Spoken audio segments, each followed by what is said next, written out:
time. We're going to get started. So my friend, Dr. Eddie Caparucci is joining us to talk about relationships. Actually, the theme of today's Super Saturday Recovery Summit is all about relationships.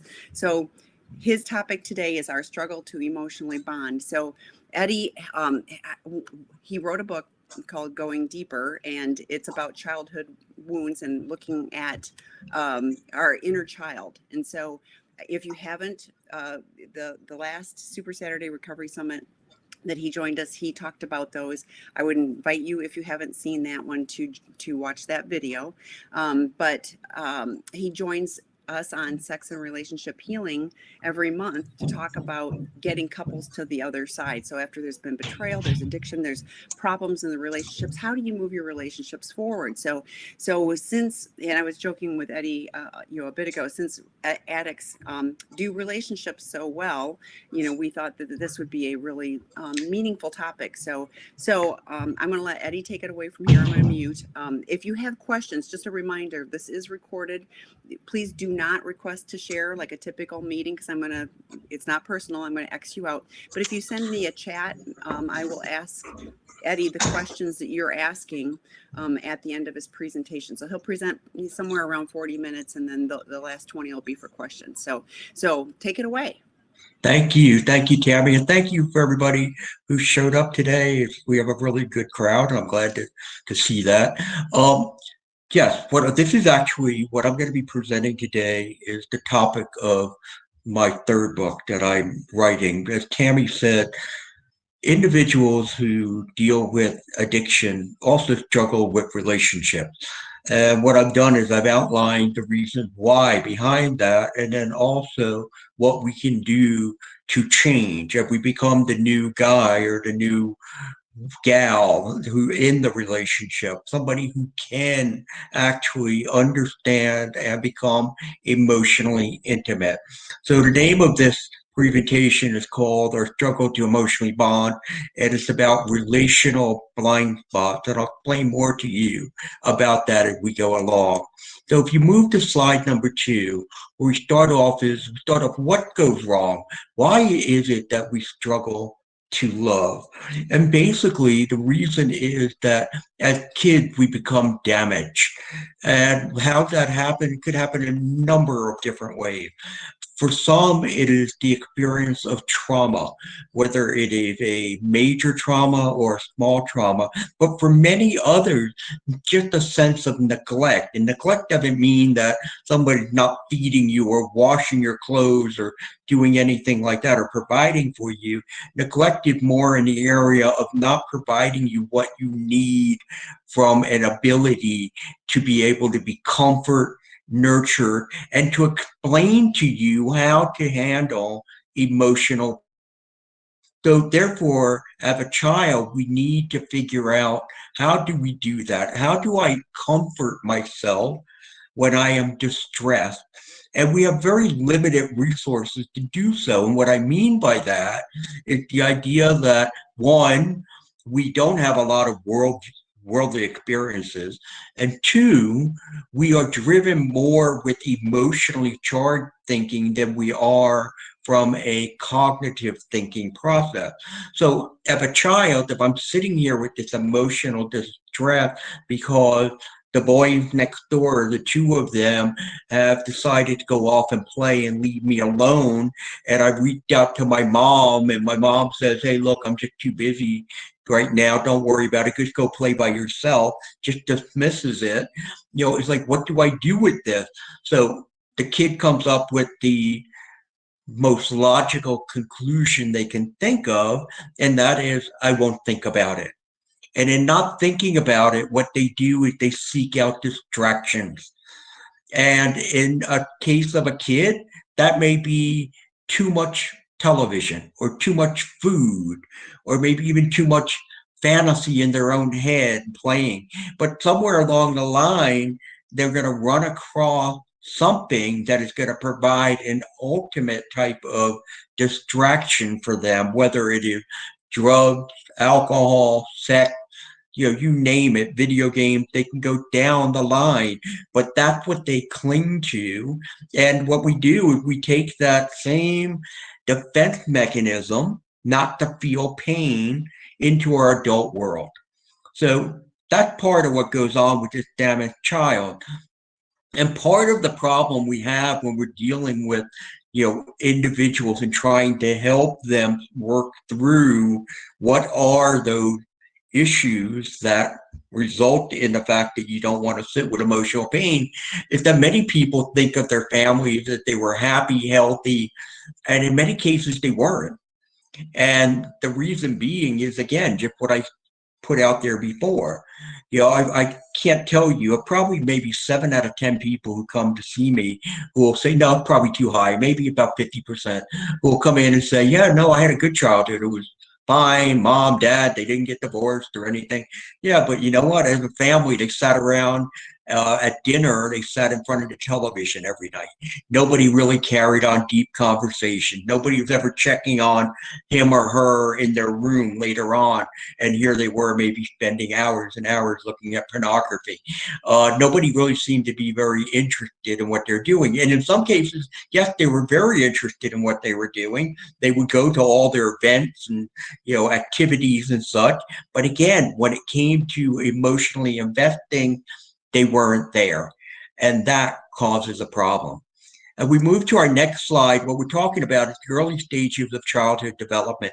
And this is where it goes wrong. Okay. When it comes to connection, we all want connection. Now, I know some of you may be sitting there saying, I don't want connection. Well, yeah, that's what you ultimately have told yourself. And that's what you ultimately believe.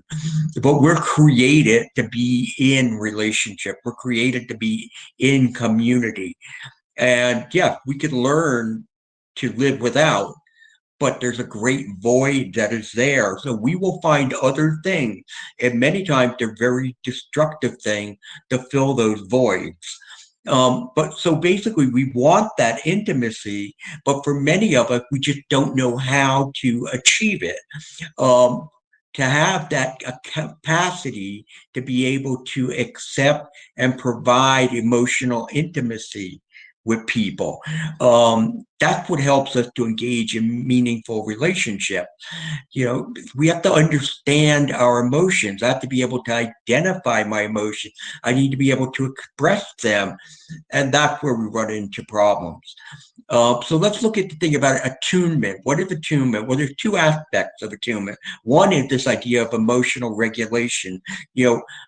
Babies are born with the deep feeling deep emotion, but they lack that ability to be able to regulate or manage the intensity of it.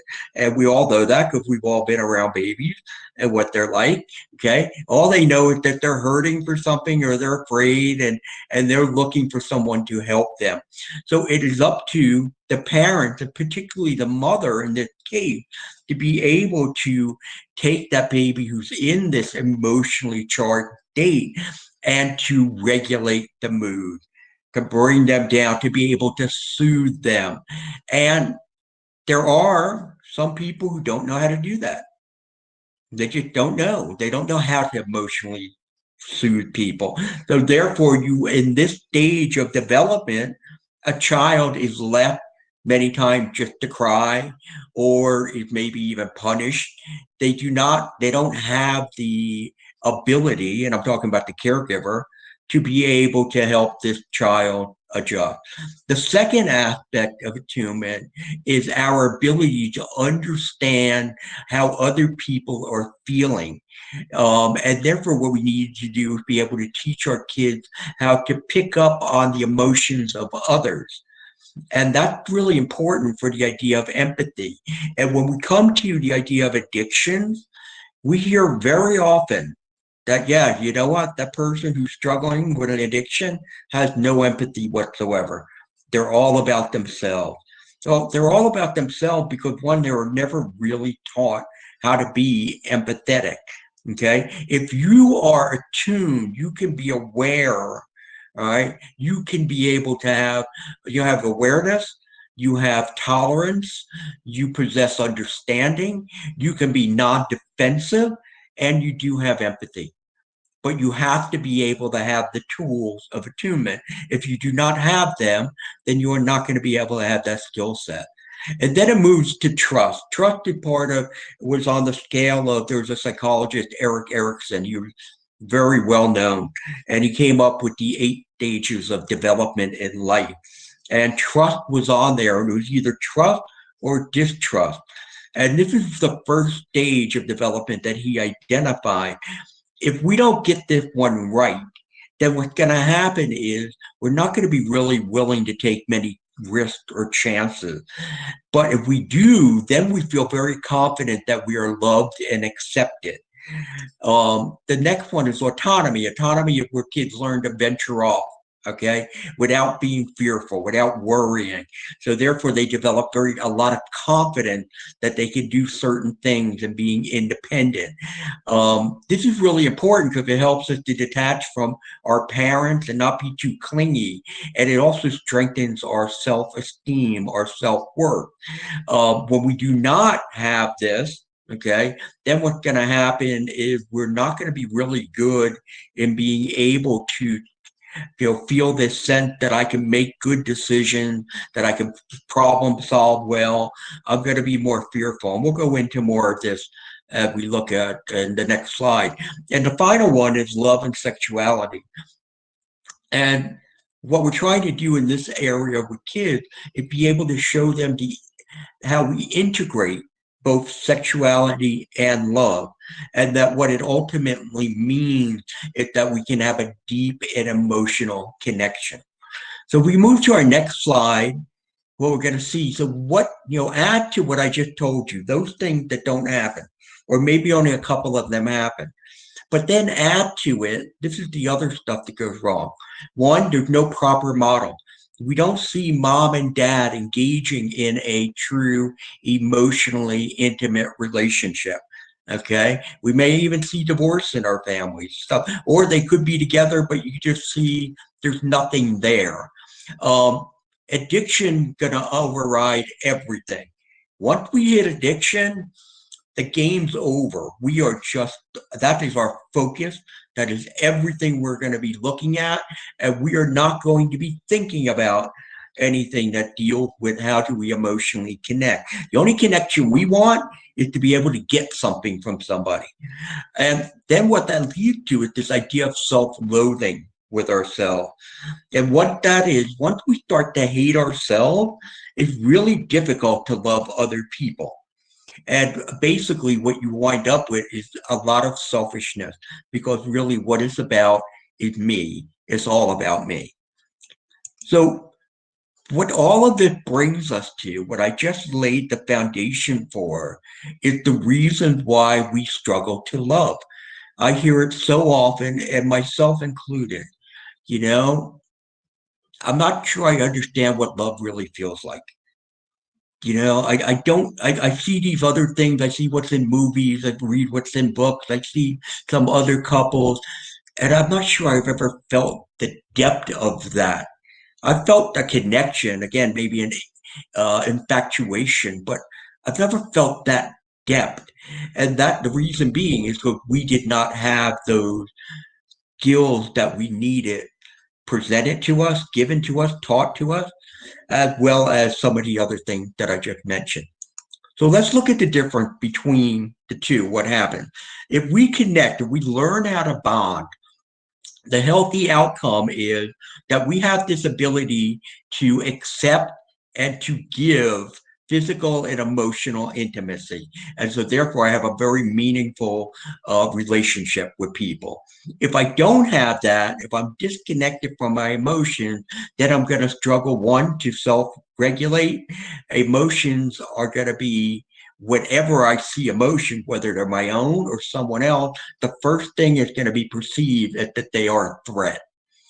If we look at attunement, again, if we have attunement, we've learned how to attune, I feel safe with others. It allows me to connect. If I don't, then it's going to be very difficult for me to identify what are the needs that people have. Okay. And they're going to think that the needs are not valid. And it's going to be really very difficult to determine what are the emotional needs of others. So we're looking at the physical, the emotional, as well as the other needs that people have. If I don't have that attunement, I'm not going to be able to pick that up. And that's why we see many people who are in a relationship with someone who struggled with addiction to say, you know what, you're just not here. It's like I'm invisible to you. It's all about you. And that's part of it because we don't have that attunement skill. Trust is pretty simple. If I have trust, I feel very confident that I'm loved. I feel very confident that I'm accepted. If I'm not, if I don't have trust, then I'm going to be very leery. I'm going to be putting up that wall to people. I'm never going to let them too close to me because I'll give them the ability to hurt me. But also, what's going to happen there is I'm really going to struggle to take risks and chances in life. And therefore, I may want to just blend into the background and not put myself out there. Autonomy, as we said before, if I have it, I'm not really intimidated about taking chances. I have very healthy self-esteem. I'll put myself out there and I feel very good about it. If I don't, I could be very, very hypersensitive to criticism. And we see that a lot when we're dealing with people who have addiction. And a lot of times they're not even being criticized, but the perception is they are. And therefore, it becomes very difficult sometimes in making a decision or even sticking to a decision. So therefore, I made one, but now I changed my mind and I'm going back and forth. And then finally, the last one is if I have love and sexuality correct, what it does, it allows me to integrate the two and understand that emotional and physical intimacy go hand in hand. If I don't have that, then what it's going to lead me to do is either one, be very highly sexual and leave the emotional component behind, or basically not want to even deal with sexuality at all. We move to the next story, the next question, slide, I'm sorry.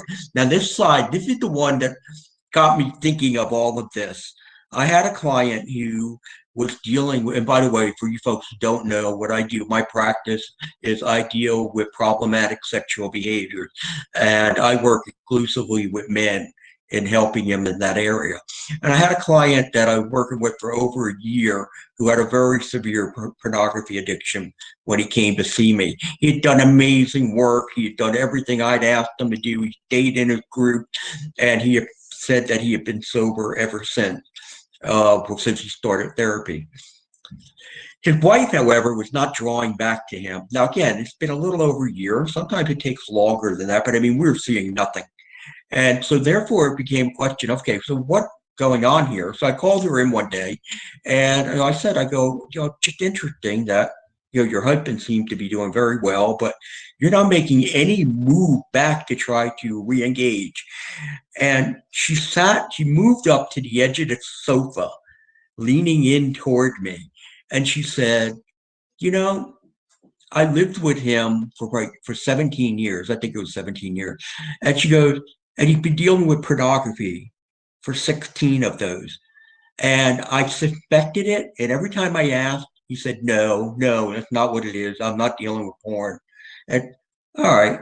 Well, then I come to find that's what it is happening. And now I understand I sacrificed a great part of my sexuality and my sexual life because he was into his porn. He goes, and so now you're asking me, why am I not moving back to him, even though he's reporting that he's no longer looking at porn? She goes, well, you know what? There's still some behaviors he has that I see that are very troubling. He comes home and he gives very, very little time to me or the kids. He usually goes over to watch TV or he jumps back onto his computer to continue doing work. He had his phone attached to his hand. He brings his phone into the bathroom, which he knows I hate.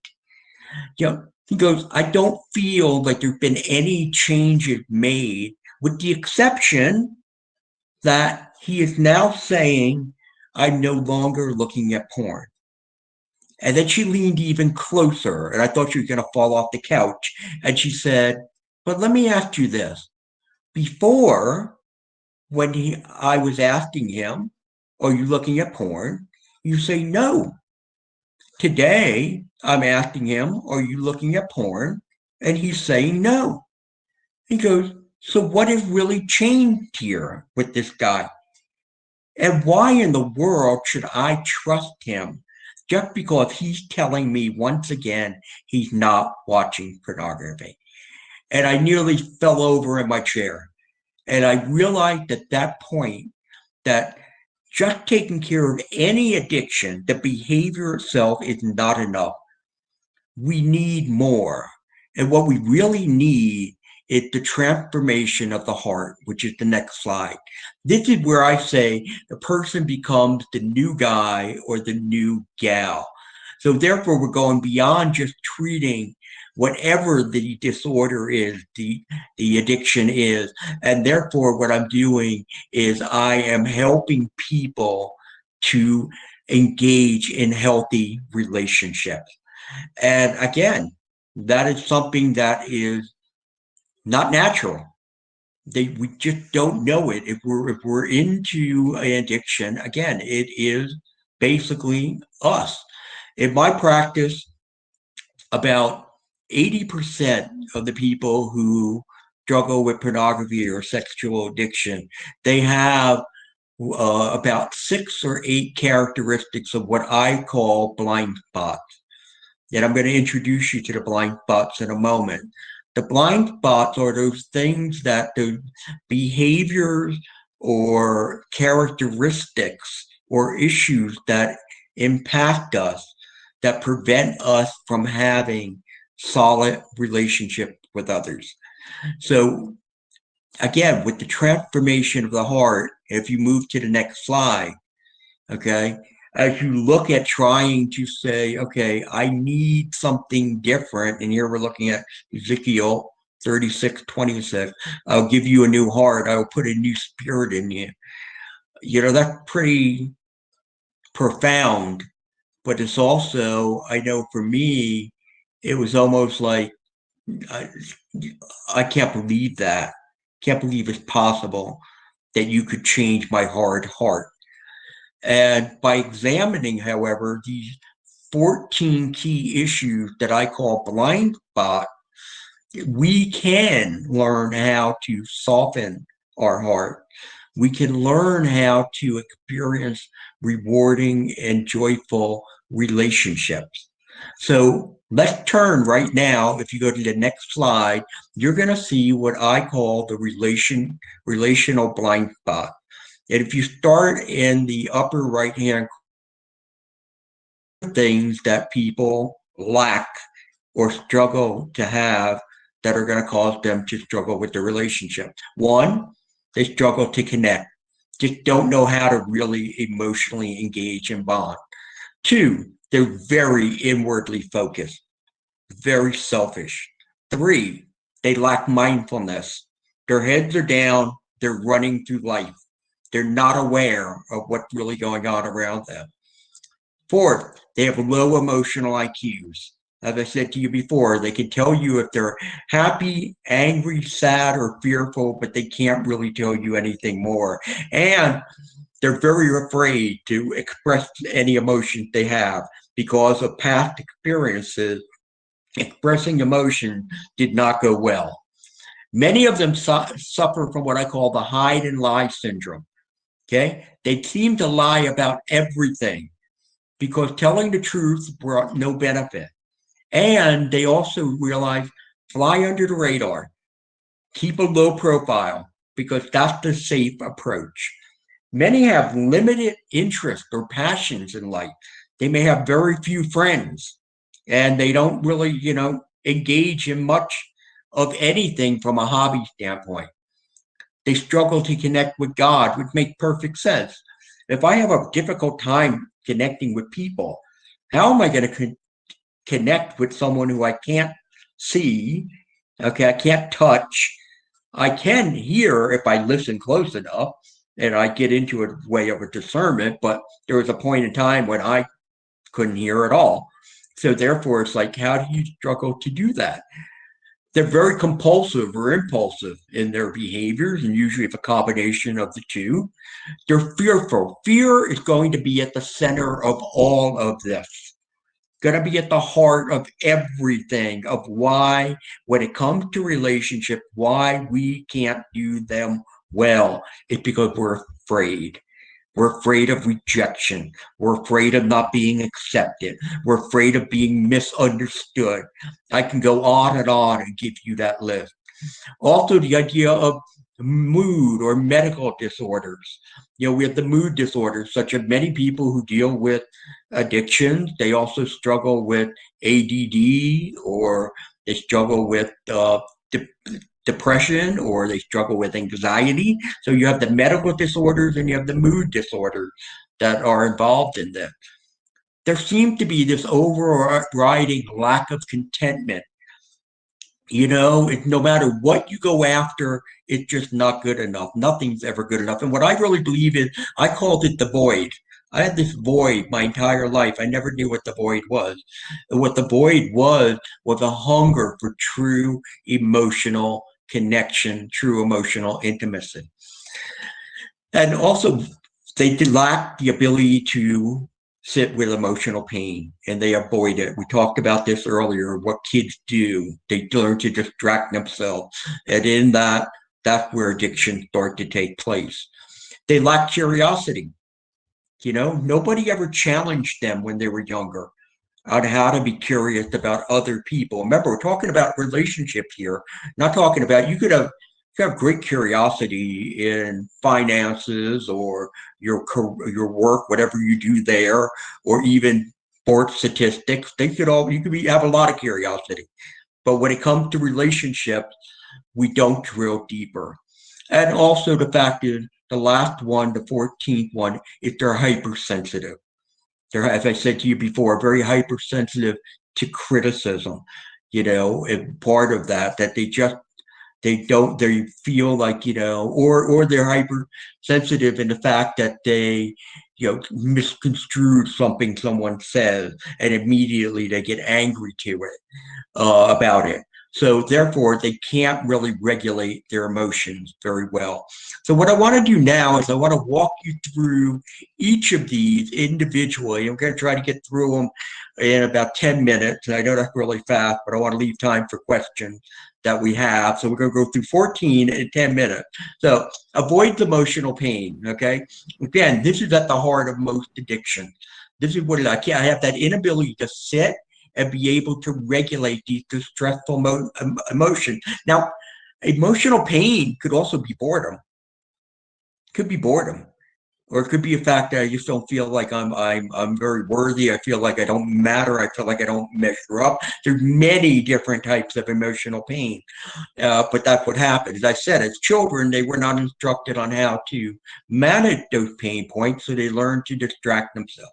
And as adults, they're still running, and that's what we do. And I call my clients. I say we're on that same cycle of running away, and it's because we just don't know how to sit with the pain. We don't know how to tolerate. Remember, I brought that back up before. We learn how to tolerate things, because guess what? Not everything is going to go our way. But they need to learn. We need to learn how to deal with emotional distress while we're uncomfortable. We need to learn to be able to sit with it, understand it's not going to kill us, and move forward despite the pain, and do the right thing. That's the way I always approach it.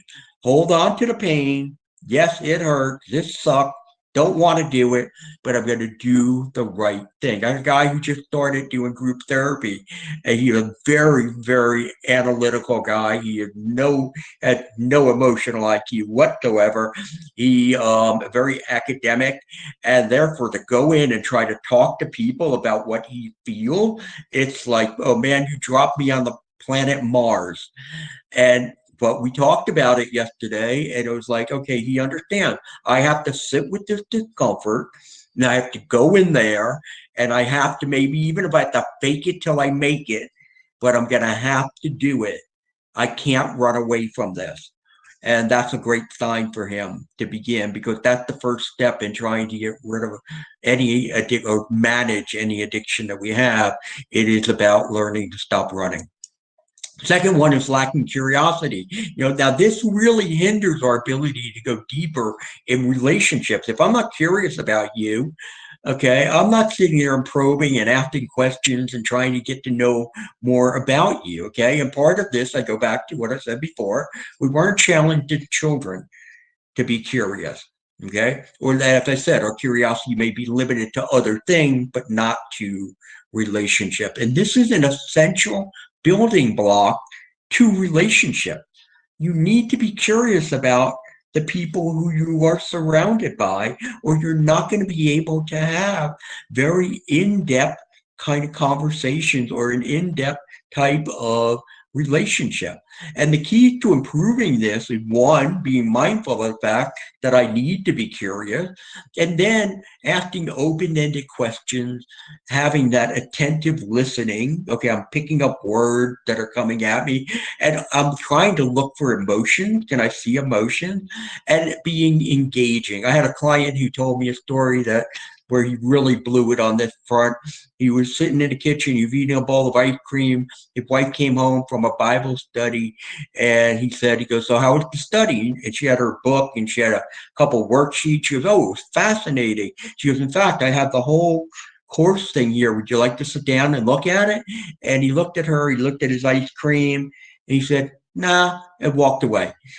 And here was a great opportunity. He missed an opportunity. And that's another thing that people who struggle with addictions, we miss opportunity when it comes to relationships. We miss many, many, many opportunities. Okay. And I'll just quickly share my wife, she was sitting in her office over here in our home just before this began, and it was about 25 minutes before we were going to get on the air. And she goes, oh, she goes, when do you start? I go, about 25 minutes. She goes, come sit down with me for a few minutes and talk. And so I go, all right, I sit down, and we're chatting, chatting, chatting. And then all of a sudden, I get up, I go, yeah, I'm going to go just look at my notes. And she goes, well, thank you for the 4 minutes that you gave me. And I hate even telling that story. I feel so bad.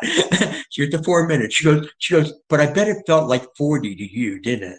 And you know what? She right. It did. It felt like it was a duration. It felt like it was 10 or 15. It didn't feel like 40, but it felt longer. Now, fortunately for you guys, just to let you know, I've been in a rest of the afternoon with her and my daughter, so it's gonna be good. And she understood. She knows me. She goes, I don't like to sit too long in one spot, but that's part of it. But it's about being engaging. So therefore, I have to be mindful to be able to force myself. We go to the next slide, and we're talking about hypersensitive. Remember, I said the idea of the issues of perceived criticism, but it's not. It's not criticism. Somebody's just making a suggestion or a recommendation, and we take it the wrong way. We have a difficult time managing conflict. Okay, and part of the reason is because we're going to be very defensive. We are not going to do a really good job in trying to validate other people's emotions. It is just immediately trying to explain why I am not wrong or why I am right. And it's not even so much why I'm right. It's more along like why I am not wrong. You shouldn't be falsely accusing me of this. But I'm not accusing you of anything. What's going on here? No, that's what it feels like. So anyway, but we're very highly reactive to all that. And again, as I said, we're on guard for something to go wrong. Always. And usually I don't usually use always, but in this case, always waiting for something to go wrong. And we will jump on it, and we'll jump on that person if it happens. Go to the next slide. We talk about the struggle to connect. Here we have, in most cases, there's no healthy model. Okay? There was very little nurturing that was done in our family of origin. Now, again, doesn't mean that we had abuse there, but there's just no one who is showing us what it means to be emotionally engaged with one another. And so therefore we don't understand what emotional intimacy is. If I tell my clients, I go, you wouldn't know emotional intimacy if it hit you in the face. And same thing. Tammy's heard me say that many times on the webinars that we've done. But a relationship, we build our relationships on physical intimacy because they're easier that way. I will show you how much I love you by how I make you feel. And when you do that to me, oh my gosh, I feel so in love with you right now. This is amazing. Okay, gotta go. And we're up and we're off and we're running. And the emotional part of it doesn't take place. We sprinkle in that emotional intimacy just to try to, you know, make it seem like we're not doing it to be manipulative, but just to make it seem like, oh, look, see, I do care. I bought you flowers, or I bought you a card, or I said I love you. That, what the antidote to this? The antidote is about spending quality time with people. That's the antidote. It is about being able to put away the phone. It's about being able to understand your partner better by being curious. You're going to find all of these connect in certain ways. They all seem to interlock. It's about being vulnerable. I can be vulnerable. That's a dirty word for somebody who have an addiction. Okay? Do not want to be vulnerable because I know it's going to get thrown back at me. We need to, again, sit with that pain, move forward, and do the right thing to be vulnerable. And that's part of what has to happen. And I know it all sounds very frightening. It does. But when you start to go down this pathway, which I said is very not natural, it is one of the most amazing experiences you ever will encounter because emotional intimacy, believe it or not, is so much more powerful than physical intimacy. So that's what goes on with the idea of struggle to connect. As we continue, let's go to the next slide, inwardly focused. Okay. Again, as I said to you before, these folks are in their head too much time, way too much. And again, go back to the kid who nobody really paying much attention to. Then what is he doing? He's daydreaming, he's fantasizing. He learns how to stay in his own head. He doesn't have to come out of his head too often. We'll also become very selfish because if somebody's not looking out for me, I have to look out for me. I have to. Nobody else is doing it. And so therefore, what happens is my emotion will trump your emotions. Okay. You get upset with me and like, oh, I can't believe that you would even talk to me this way or that you make you don't know how much you're hurting me like this and they're like again they're gone, they're almost invisible because it's all about me at that point in time. As a child, it was that impression that no one cared. We take that into our adult world. There could be many people around us that don't care, but once they do even the slightest little thing that gives you the perception they don't, boom, we're going to paint them that way also. And now we're going to be on guard, looking to see, oh, do they really care? So we turn inward, and turning inward is about survival. I do this to survive because if no one else is doing anything for me, I have to do it myself. And my comfort must not be disturbed. I need comfort. And anything that seems to be discomfort, I'm getting out my Louisville Slugger and I'm slamming it out of here because this is what I need. Okay. So if I can't get enough money that I need in order to go get that other hit, you're going to see me go crazy. Okay. If I can't, the internet goes down and I can't get onto my pornography, there's going to be just an amazing emotional rush of feelings and emotions that are not going to be very pleasant. And with my inner child recovery process, which Tammy mentioned to you before, that's my book, Going Deeper, How the Inner Child Impacts Your Sexual Addiction. That teaches you how to be outwardly focused. In fact, teaches you a lot about many of these different blind spots. The next one we go to is lack mindfulness. This is so critical because if we don't do this, we can't do anything else. And the problem is we're always engaged in busyness. We're unaware that we're drained. If you're drained mentally, emotionally, physically, or spiritually, bad things happen because the brain is screaming for stimulation. And so therefore, we have to learn to be able to continue to keep ourselves replenished in those four areas. A partner doesn't feel like the priority. It's not the priority. We don't make the partner the priority. Everything else in our life is a priority. Being mindful, we need to be mindful of our emotional triggers. What triggers us that we want to soothe ourselves? Many times we don't even know what those triggers are, and we have to be able to identify them. That's what the inner child process also does. Um, we become mindful about other people's needs and desires. That is when you become the new person, the new guy, the new woman. I am out there and I'm looking to see, what do you need? What do you want? What do you desire? And I am going to take action to try to make that happen. Mindfulness is not easy. It is difficult. It is very difficult, but it's something that we need to practice on a regular basis because we have to be mindful. We've gone through life far too long aimlessly. We're just out there. We're oblivious to things. We just react, and we can't do that. And the way you do that is you learn to be mindful. A lot of wonderful programs that are out there about mindfulness. Low emotional IQ, I'm going to run through this fast because I talked about it before. It's that inability to really share emotion because you're really afraid. Many times you don't even know what you feel. So therefore, again, that struggle to express them. You're very anxious when other people try to be vulnerable with you because I just don't know what to do with this. And part of the reason for all this, again, is the family of origin was not emotionally focused. And again, leads us to the idea of we don't know how to do relationship. The hide and lie syndrome.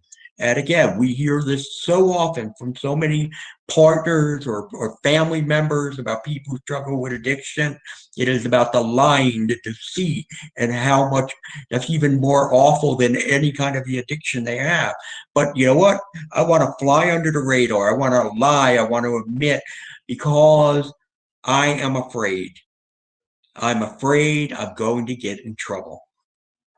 It happened when I was a kid, and now it takes me into my adult world, and I still feel the same way. I've seen grown men who are in their 40s, 50s, 60s, who, when the wife sits there and confront them, or in a session, freeze. I mean, freeze. And not even just sometimes freeze, but I can watch them shrivel up and shrink in front of me.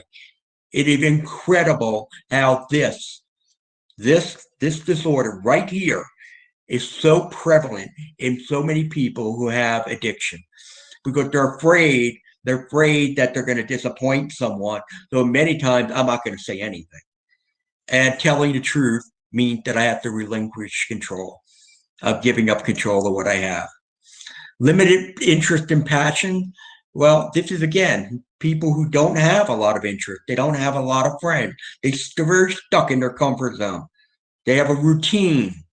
Okay, get up, go to work, come home, watch TV, go to bed, get up, go to. They get stuck in all of that. They again, I believe it's because they weren't really challenged as kids to look and explore. So what you're really doing is you're existing. You're not living. And part of the antidote for this is to be able to research and experiment.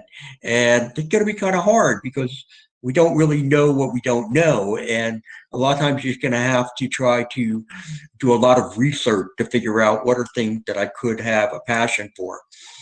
People who struggle with God, I mentioned to you this before. Again, part of the sense of I'm not worthy for God to love me. I feel tremendous amount of shame. And the fact of if you lack the male role model, that is also going to hurt you in trying to connect with God. Compulsive. We're very reactive individuals. Okay. And whatever it is that we need, it becomes all consuming. So therefore, what addict blame is the habit. But basically, with that's the compulsive or the impulsive nature that we're talking about. But in order to be able to break that, you need to understand what leads to it.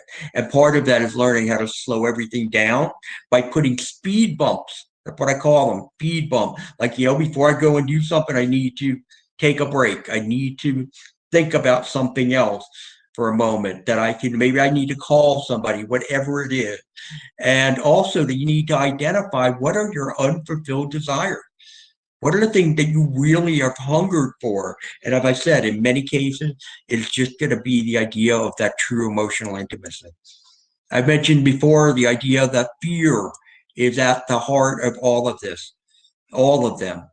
And it is responsible for many of the inaction that we take, not just the action, but inaction. I'm not going to move on anything because I'm afraid I'm going to fail. Fear resides in our inner child, and we need to learn to manage that kid pain. But part of the problem is many of us don't realize that we have fear. We think we're fearless, and that's totally not true. The mood and medical disorders I talked ADD, depression, anxiety. Wonderful study out there called the ACE study, the Adverse Childhood Event Study. I recommend you go take a look at it. Again, Adverse Childhood Event Study will show you that correlation between people who suffered from trauma and neglect of a childhood and various mental, emotional, and physical issues that they suffer as an adult. And you can even go there and take the assessment. It's 10 questions. It's very interesting. Lack of contentment. They compare themselves to others a great deal. This is one of the worst sins that we can create. And I use the word sin, not in effect a sin of God. I'm talking about for us. For that is so destructive to us that we compare ourselves with others. We lack gratitude. We're not really looking to see what we be grateful for. We're more looking toward what don't we have. We have a very distorted view of self. For me, almost a full-blown narcissist at one point in my life. We ruminate so much on toxic thought, and our priorities are totally out of whack with us at the very top of the list and everything else that follows. And we're ruled by our fears. And finally, as we sit here and we talk about it, I go back to, again, the idea of the transformed heart. And what is the transformed heart? Well, these are people who understand how their behaviors led them to exploit other people. Okay? They understand what they've done. They take ownership of that. And now their focus is on creating, cultivating, nurturing healthy relationships. They're aware of those emotional pain points that they impacted them as a child. And they go back and they address those. And now they don't let them haunt them anymore in their adult world. They have impulse control. They learn how to do that, whether putting their speed bumps in, as I said before, whatever it is that they can use to be able to slow that down and not just be reactive. They learn to deal with their emotional distress in very healthy ways, and they understand what it means to honor and respect people. And when we're all done, what we wind up with, the transformed heart leads to the new guy and the new gal. And I'm sorry I had to run through that so fast, but I wanted to give you some time for questions. So Tammy, that's a wrap on my end. Great information. So for those of you, if you have a question, please message it to me and I will ask Eddie. But as usual, I'm taking notes. So first of all, Eddie does a webinar on sex and relationship healing.com every Wednesday, and there's previously recorded too, and we talk about healing relationships, healing coupleships. He's talked about his book Going Deeper, the Inner Child, on this platform before, so you'll find that in the recorded Super Saturday Recovery Summits on In the Rooms. He did a podcast with Dr. Rob Weiss on this, on sex, love, and addiction. So those are all places you can find Eddie and get more information. So again, questions, message me. But I was thinking the person with the ice cream, like just that example, I thought, wow, that totally missed opportunity. But somebody that was just like, no, I'd rather you eat my ice cream. I don't want to be bothered, and loses the opportunity for connection and to understand what somebody else's, what is meaningful to his wife, Right. like that was really important to her. She was really excited, but we just go, yeah, no, we can't be bothered. And it's, like my ice cream is more important in, Right. in that And what's moment. So that? What is yeah, that? That's selfishness. So yeah, selfishness. yeah.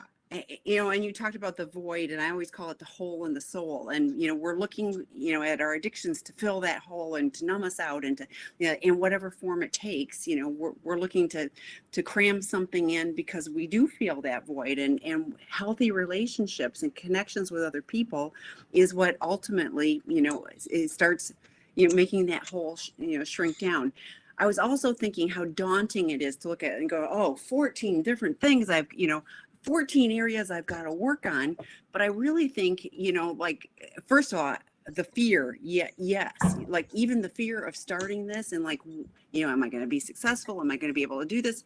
All of that. But it's like, you just like anybody who's in recovery, you took the first step, and so it's just like starting, and getting Right. support.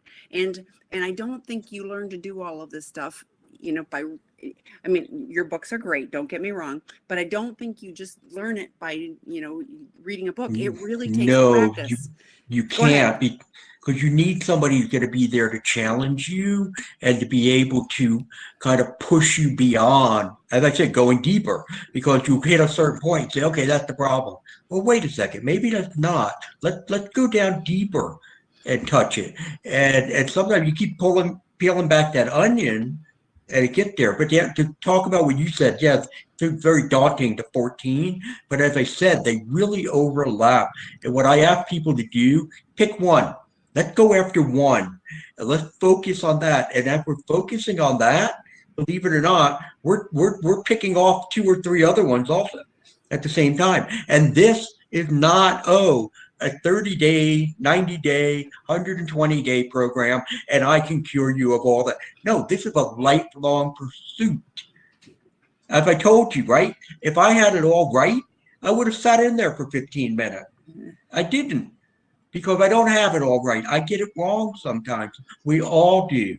Could we go back to, oh no, I got to get in there. I have to make sure I'm ready versus, oh wait, she wanted me to be here with her.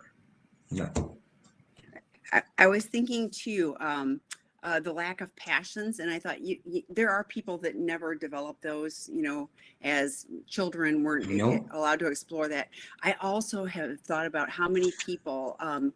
There was a guy that came to our treatment program, and his particular email was about one of his passions, and I won't share what it was, but I said, oh, you like, it was an adventure thing, and he goes, yeah, I used to. And I thought, oh, addiction stole that from him. He hasn't done that, even though his email is set up as that particular, thing.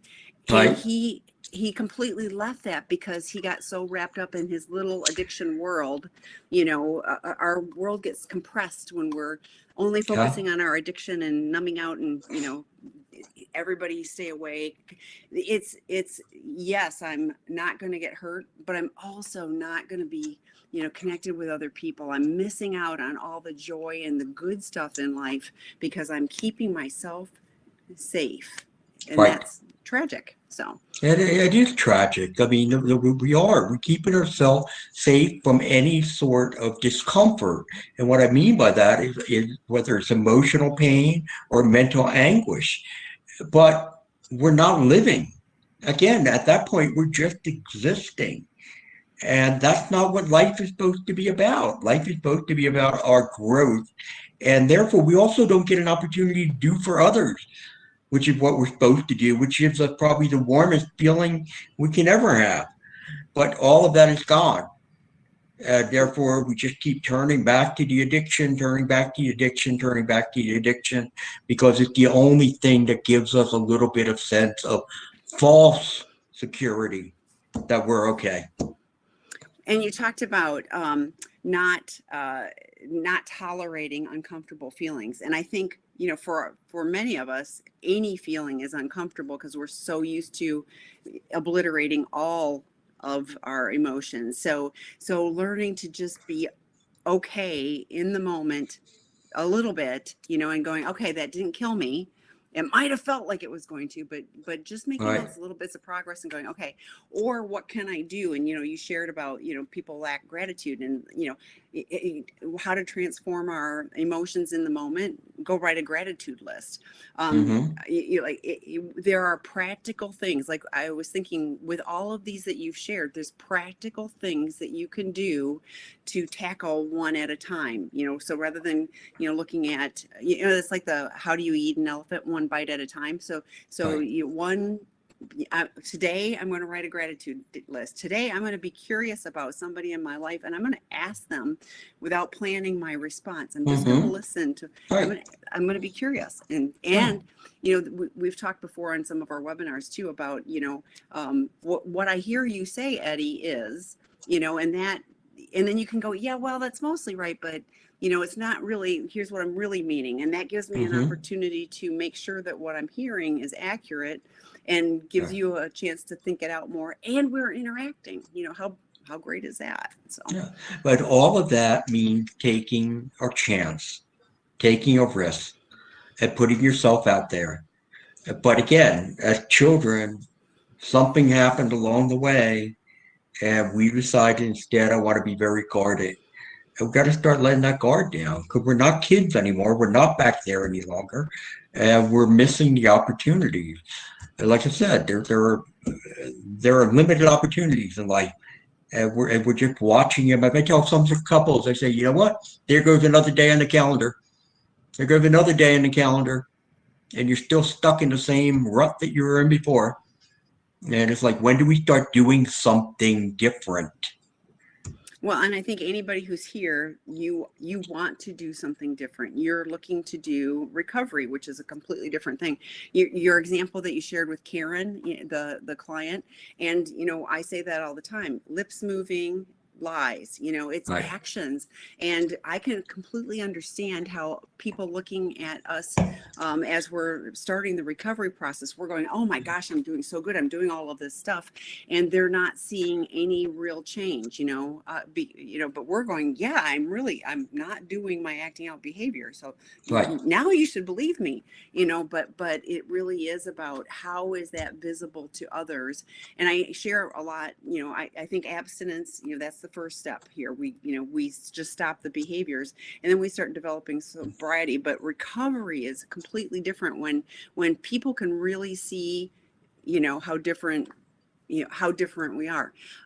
So this is the right place to ask a question. Is there anything a spouse can do to help their addict with these 14 things? That's a great question. What are your Oh, that is a thoughts? great question. And there are definitely. You know what? First and foremost, like for example, if someone is not being mindful, or maybe they're not being, outwardly focused, what you do is you just gently remind them. It's like, you know what? Hey, you know what? You've gone through some of this stuff. You understand what should be happening right now. I don't feel like you're being very mindful of the situation and what's going on. So, you know what? And I'm not criticizing you. I'm just pointing this out. And even to put speed bumps up at times, when they're in the midst of like conflict, and to be able to say, okay, I hear what you're saying. I have that, but right now, your mood is getting a bit out of control. Can we take a break here? So, yeah, I mean, if you look at any and all of those, you have an opportunity. And again, I really love hearing that question because, and I know I'm always cautious about what I ask about to do because they've been through so much. But I love when I know when there's a spouse who's there said, hey, I would like to help them to be able to grow. And that's what this is about. So, yes, there are many different things that you could do as you look at each and every one of those. Again, just very gentle reminders and nudges. Well, and I was thinking too, like when you see something that is good, that's working for you, Absolutely. positive reinforcement. This is Correct. really helpful that, I'm so, like being curious. Thank you for asking. It really means a lot to me that you're asking me about my interest in whatever, I mean, Hmm. anything you can do that is a positive reinforcement is like I think addicts, I think we're a lot like you were talking about your dog earlier.